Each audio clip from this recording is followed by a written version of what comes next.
Dreaming of owning a property in a prime location with great proximity and fantastic neighborhood?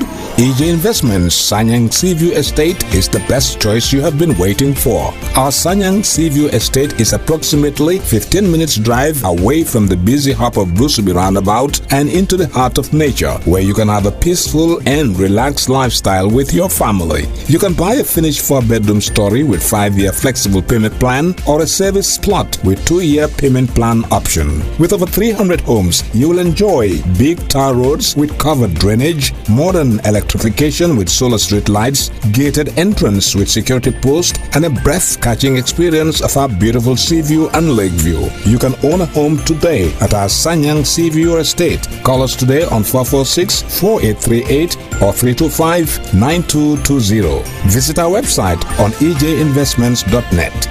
EJ Investments, first in property. I seek your indulgence that we pray each in our individual ways for Allah's guidance. It's a short prayer. Bismillah.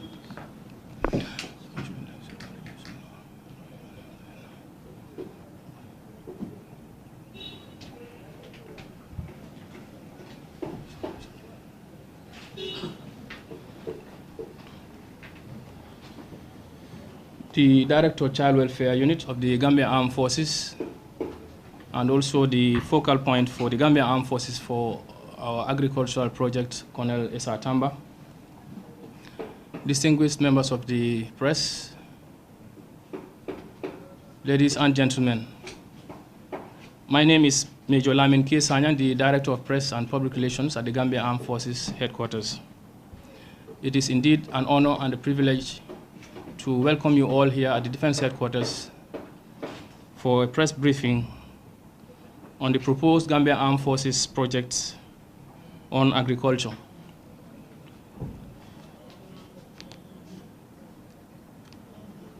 I will do my best, if time permits, to meet your desired expectations and objectives. Therefore, it is my fervent hope that this will take, you will all take note of salient points, and if possible, ask some questions at the end of the briefing. Like I said, this is a briefing for the media on the proposed agricultural project of the Gambia Armed Forces. Every nation in the history of humanity had different needs for a military. How these needs are determined form the basis of their composition, organization, command structure, strength, and the corresponding logistics requirements. This also determines what the military does in peacetime as well as in wartime. In other words, all armed forces, whether large or small, are organized to perform certain functions and fulfill certain national security roles. This is necessary to justify their existence as a vibrant national defense and security instrument. This concept holds true for the Gambia Armed Forces, which represents the nation's pride and expectation to effectively and efficiently discharge its constitutional mandates and other assigned roles. This assertion is succinctly articulated in the Chief of Defense Staff's vision for the armed forces, which states, and I quote, "A highly transformed, motivated, apolitical, and non-tribally inclined armed forces that is fully equipped and prepared to execute its constitutional roles, contributing meaningfully to national development and playing key roles in the maintenance of regional and global peace and stability, and at the same time, subjected to democratic civilian control and accountability," unquote. The aim of this press briefing, like I said earlier, is to discuss the intervention of the Gambia Armed Forces into productive activities, namely agriculture. And to achieve this aim, I shall first and foremost give you an overview of the history of the Gambia Armed Forces. This will be followed by an insight into the organizational structure of the GAF, the roles of the armed forces, and finally, the agricultural project. Let's now consider the history of the Gambia Armed Forces, just brief. The history of the Gambia Armed Forces dates back as far back as 1901, when the British colonial government formed the Gambia Company. The duties of the Gambia Company included, amongst others, to protect the interests of the British citizens or the British government and lives and properties of its citizens in the Gambia at all times. However, during the First and Second World Wars, the company fought in various theaters as part of the Royal West Africa Frontier Force. After the Second World War, the Gambia Company was raised to a regiment, and in 1958, its strength was again reduced to a company and renamed the Gambia Auxiliary Force, commanded by a British police superintendent.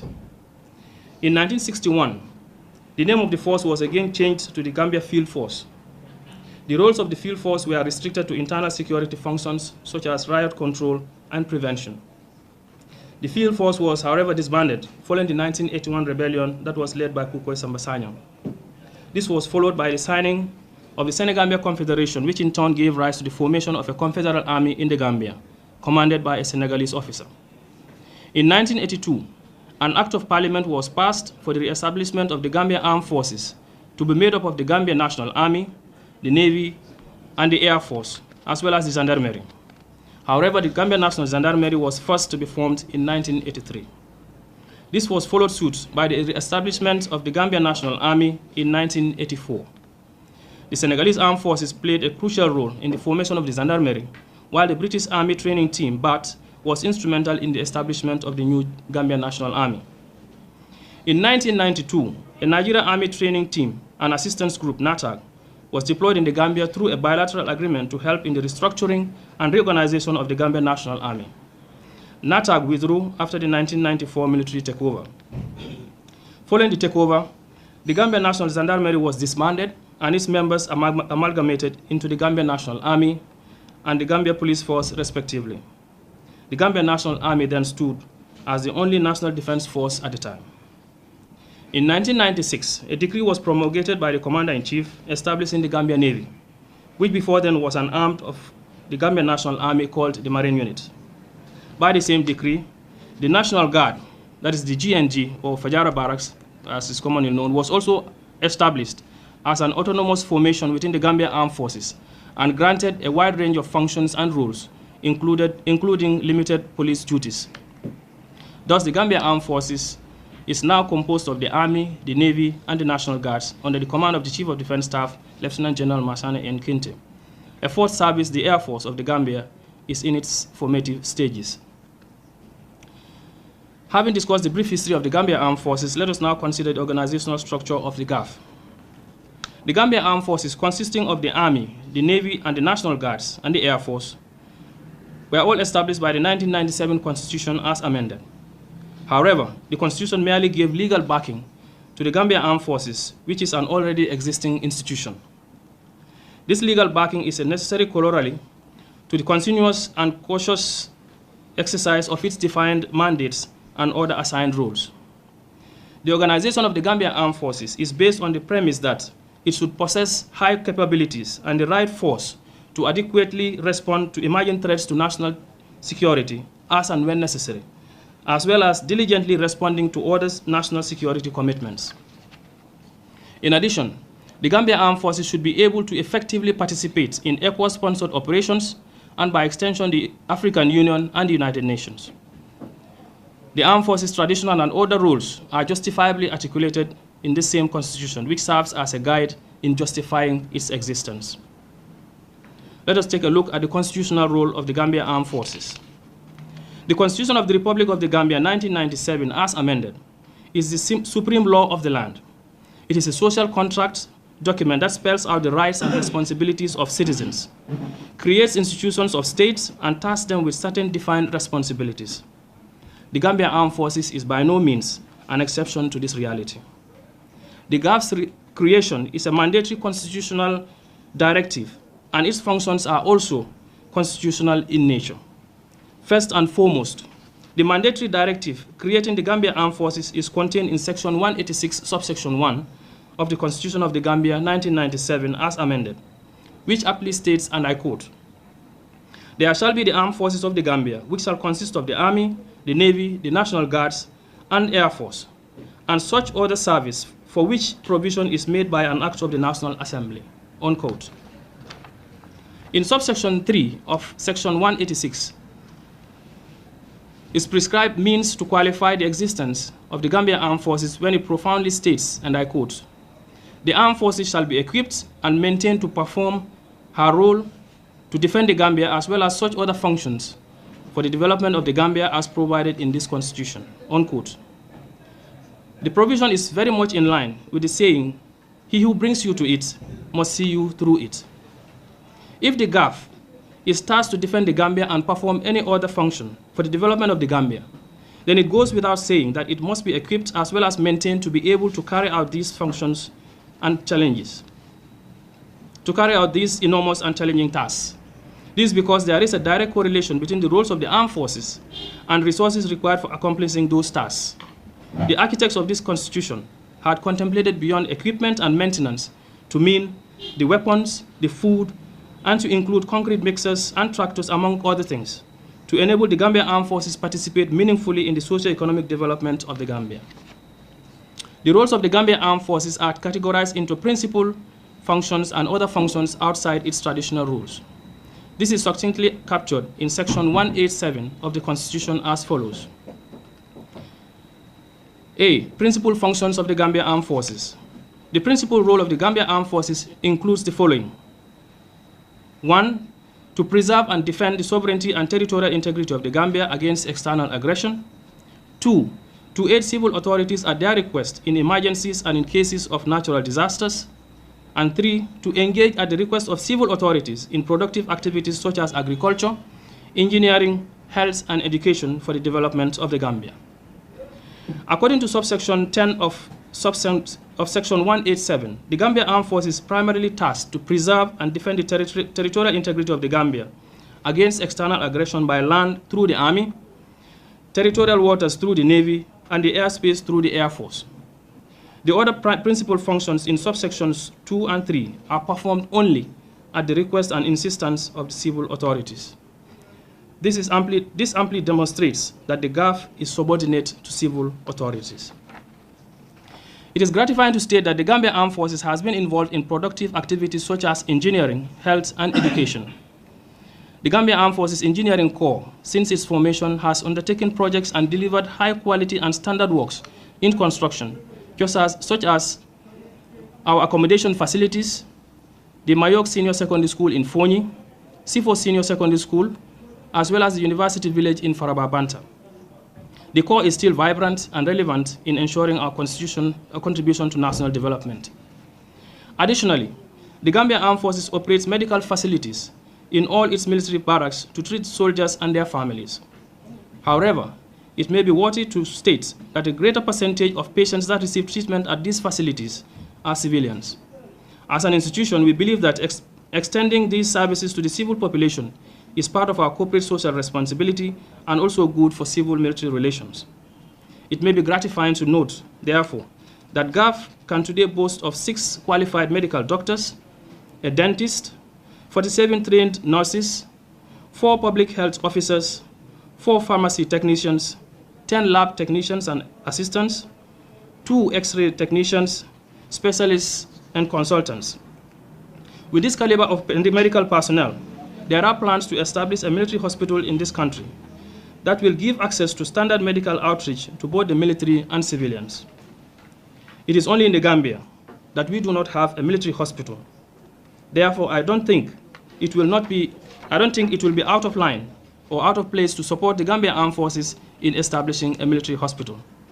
There are so many positives in harnessing the capabilities of these qualified personnel in an institution characterized by its discipline, organization, professionalism, and focus.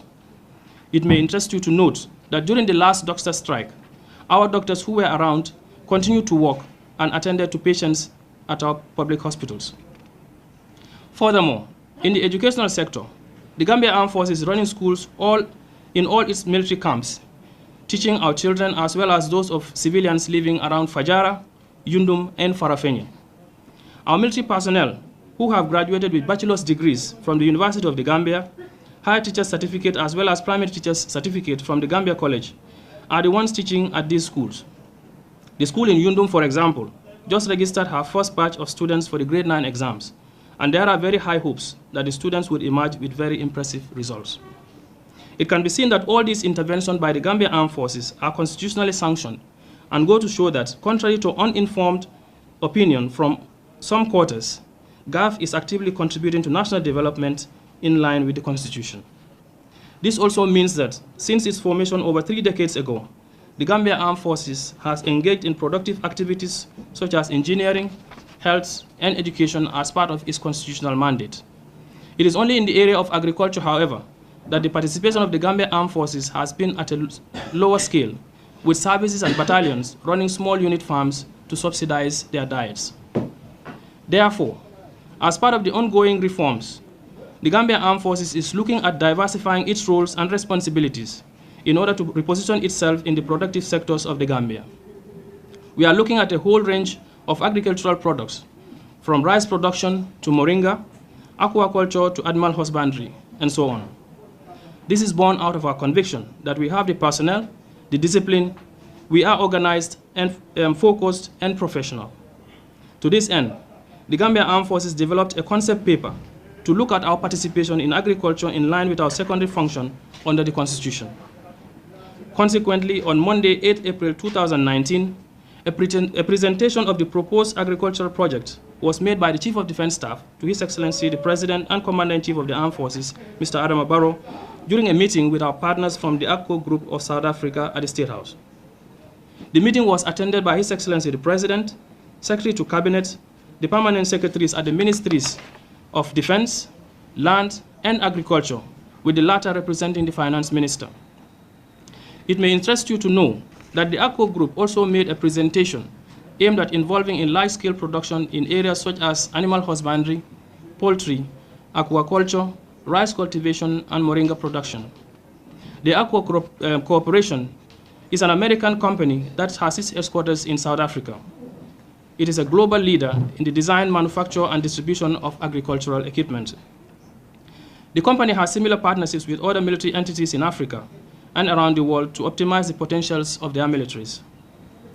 Consequent upon the approval of His Excellency the President, a committee was formed headed by Colonel S.R. Tamba, the GAF focal point on agriculture, is the one sitting to my right, to work on the modalities for the successful implementation of the project as soon as possible. The committee visited Central River Region and held discussions in Kerewan Ture, Pachar, Buduk, and Wasu, with various community leaders such as chiefs, alkalolus, landowners, women, and youths in Sierra North and South, from Friday, 3rd May to Saturday, 4th May 2019. We at the Gambia Armed Forces have realized that the government spends $48 million each year in purchasing rice alone to feed our troops. Apart from saving government $48 million each year, we want these millions being spent on the purchase of meat, rice, or fish for the armed forces to be invested elsewhere. The plan is to dedicate a whole battalion, that is 1,000 personnel, 30% of which shall comprise youth from the beneficiary communities, who shall be employed by the project to feed the army. In addition, we are confident that with the appropriate incentives, the Gambia Armed Forces has the capacity to feed the nation and even export outside of this country. It is envisaged that the employment of these youths will in turn help to mitigate rural-urban migration, as well as illegal migration of our youths. The project will also promote infrastructural development in the areas where the project will be located. Towns like Georgetown, Wasu, for example, which in the past had been tourist sites, could get a facelift as part of the corporate social responsibility of the project to once again attract tourists. The project will enhance civil-military relations due to the creation of employment opportunities for these communities. The project will also ensure that the military is fully contributing to national development. It will also ensure that the military is free from political interference and influence from politicians.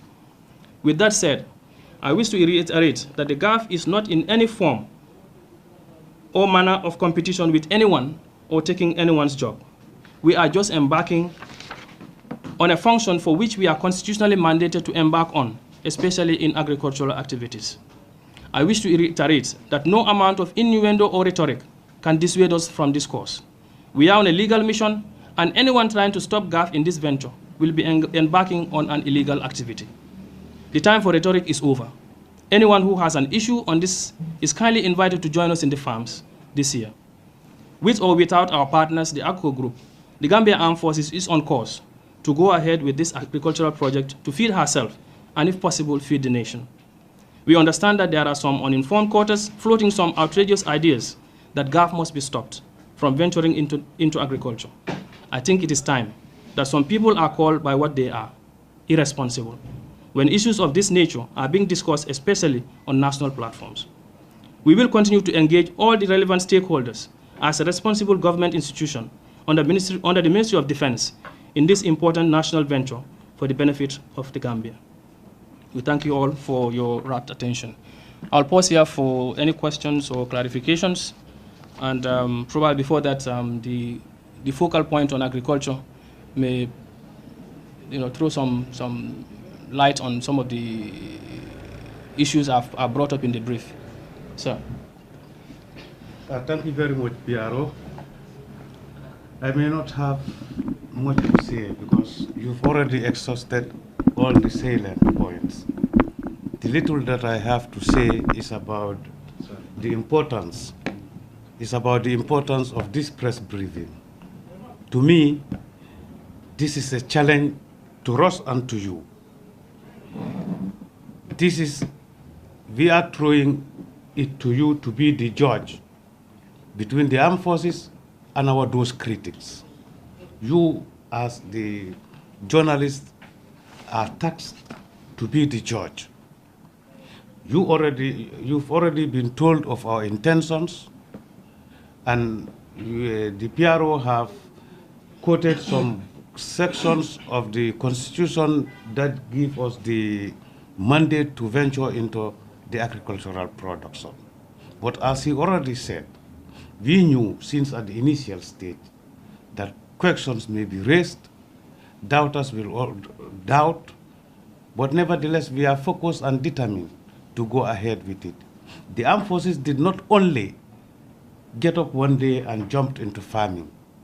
As he already shared, we studied on the whole situation, analyzed it, and make our own research. And we have collaborated with some of our sister African countries whose army are also involved in such ventures. And we already know what those people are contributing to their GDP. And we are quite certain that if those people can do it for their country, we can do tenfold better in our own country. We have the land, we have the manpower needed for that, and surely we are quite certain that we will succeed in the endeavor that we have taken upon ourselves. Nobody forced the armed forces to venture into this. It is a constitutional mandate that we are going about. We are presently in the CRR, and as he said, we did not go through the back bay. We went through the local authorities on the ground, the chiefs, the alcaldes, and the villagers themselves. We met them, had cordial dialogue with them, and they accorded us with all the farms that we need. And we are pursuing that dream, and we can assure to the nation that if all our plans went through, in 3 years, we will stop the importation of rice and some other items into the country, because we are certain that we can do it. But then the most important thing is to have this press briefing today. For you guys to hear from us, you already heard of what our critics have said. Now you will go and give your own judgment on the whole thing. So you are tasked to be the judge. I thank you all.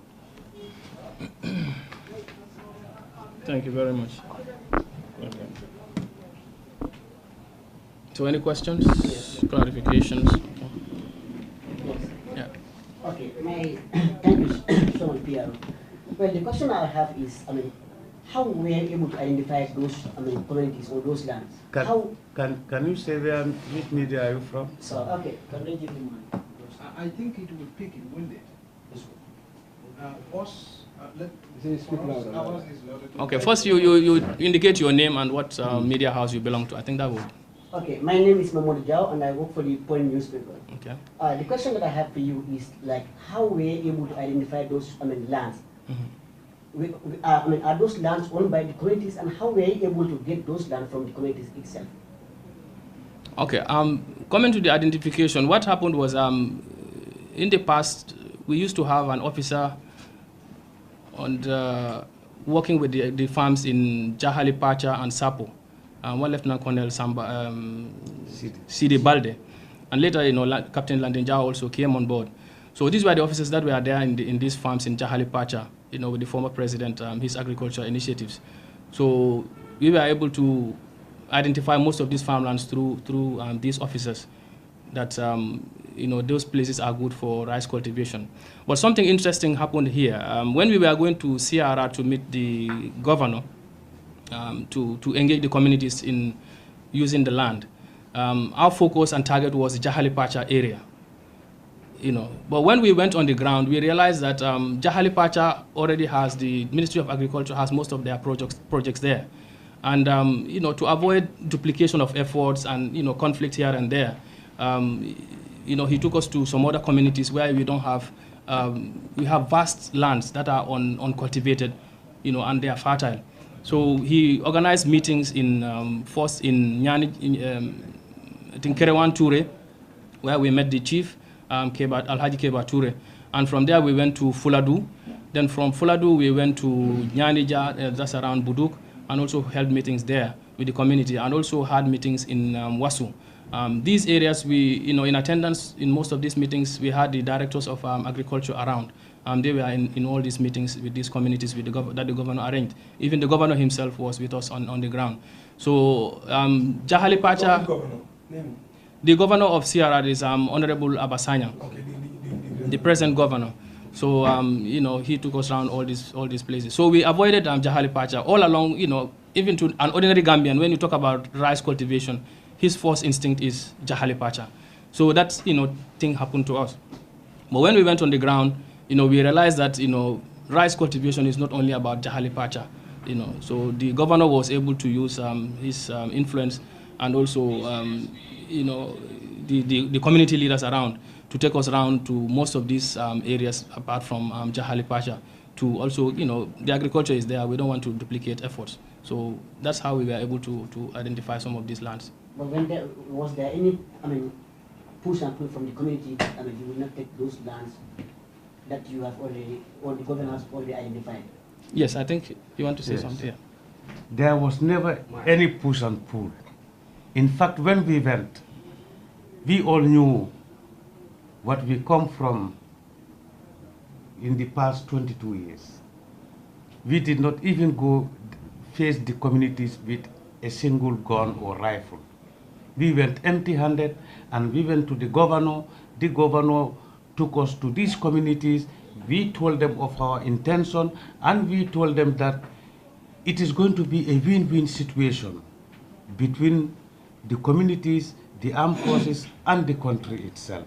Because a project of these types do come up with some other amenities intended for the communities, like building of roads within the areas, building of schools, medical facilities around the area, and these we narrated to them, and they understood us, and there was no pushing and pulling. They just agreed with us.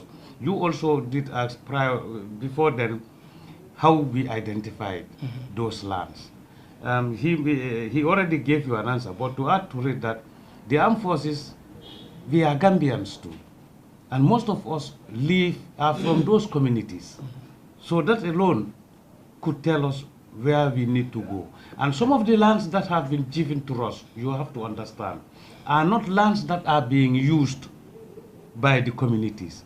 These are areas where they abandoned for a long time because of the uncontrolled destruction of their production by animals like the hippos or the cereal thing there. Those monkeys from Nyomi. Yes. Yeah, and to add to that, we even use the traditional approach. We bought kola nut, abundant kola nut. We took there, and the communities appreciated that very much. This we presented to the communities that it's a Gambian and traditional way of approaching any issue. So we did not go with money. We did not bribe anyone. We did not give money to anyone. All that we took was kola nut and just some token sum of money, just to take care of their affairs here and there. And there was no compulsion, absolutely. Yes. Yeah. Okay, I'm Keba Ansumani. I'm from Chronicle News Agency. I would like to know, sir, how much money is involved in this lofty project that the Army is intending to venture in.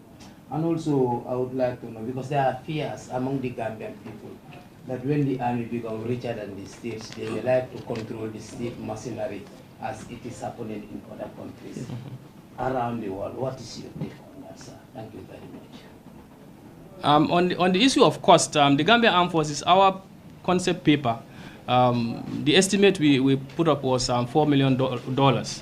And for the ACO group from South Africa, they are talking about their investment. It's 125 million US dollars, and you know that will, for us, that will take care of our part. But when they came and saw the $4 million, it was like you know, too small.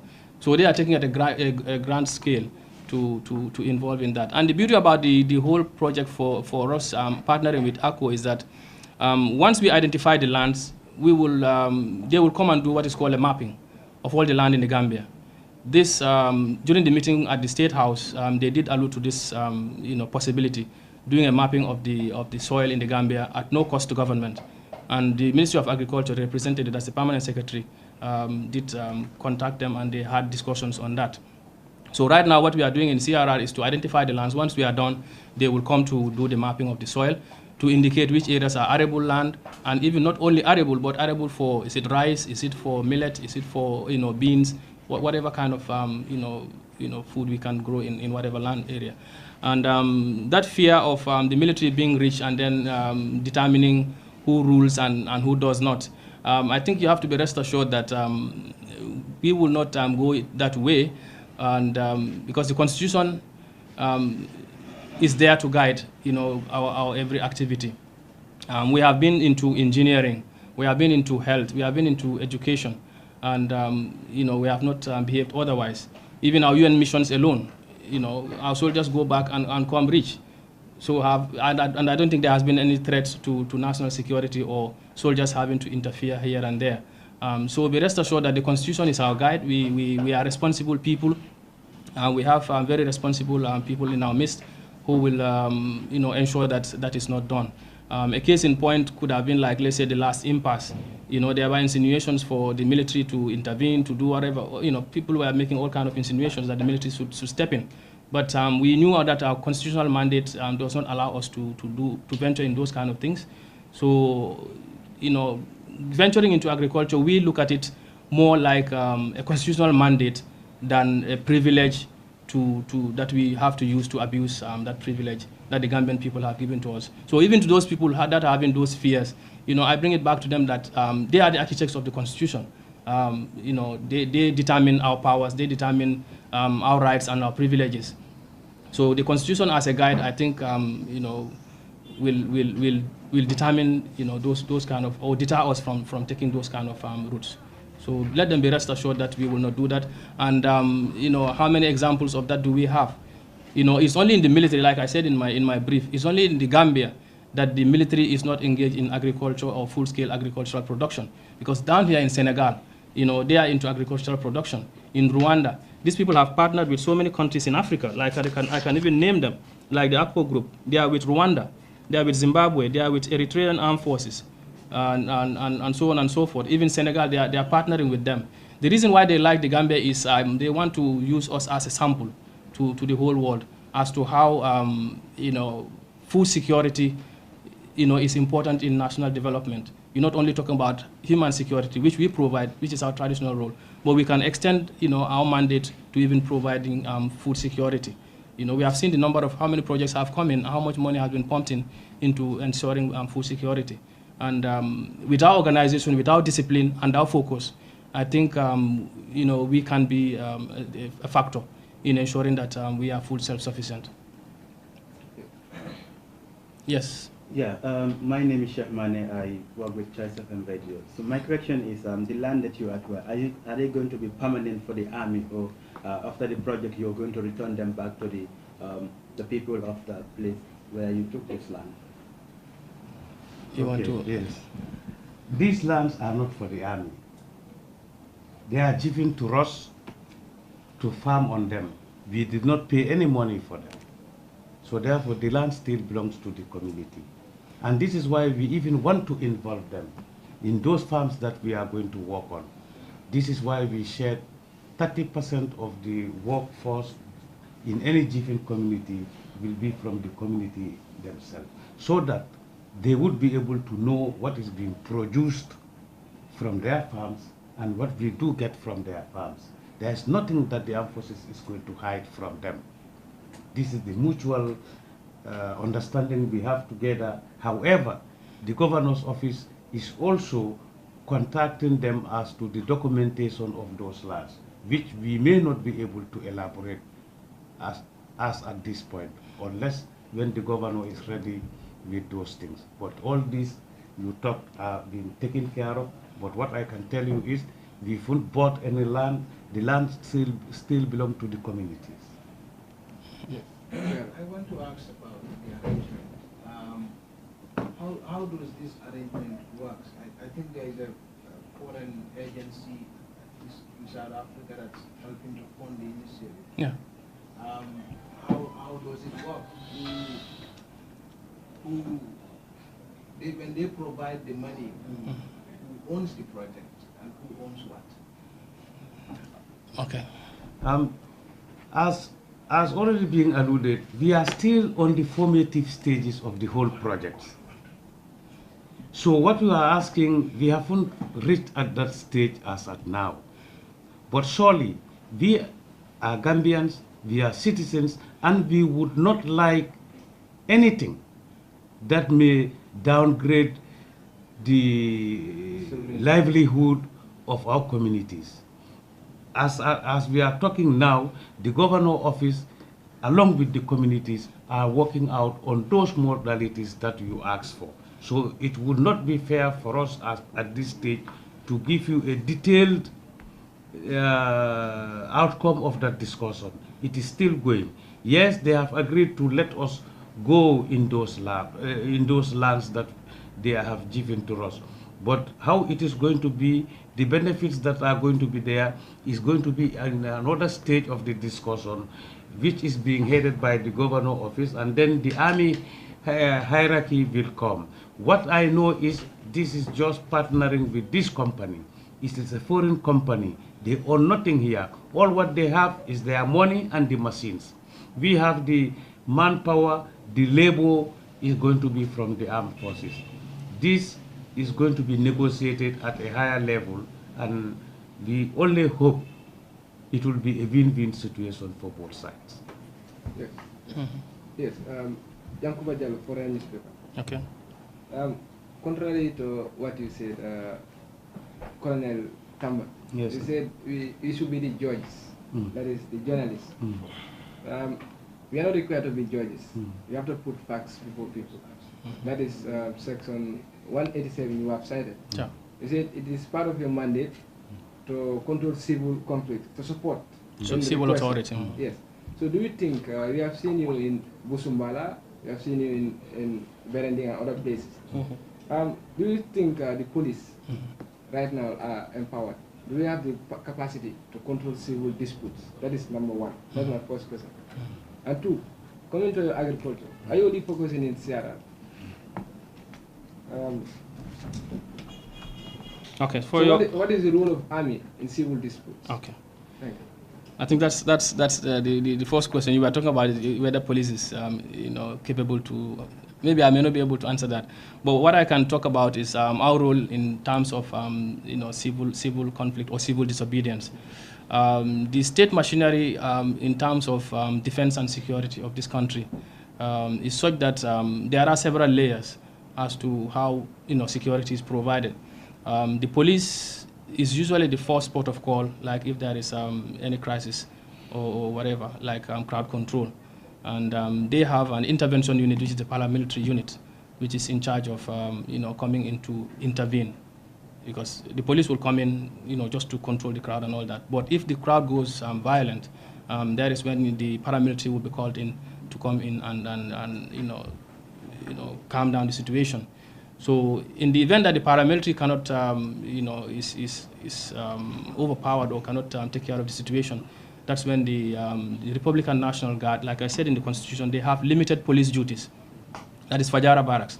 That's when they come in to deal with that situation. So you have seen us in Busumbala, you have seen us in Berending Gunjur.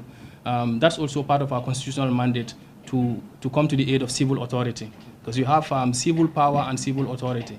So civil power is, is the police, that's the internal Ministry of Interior, and then civil authority is the government.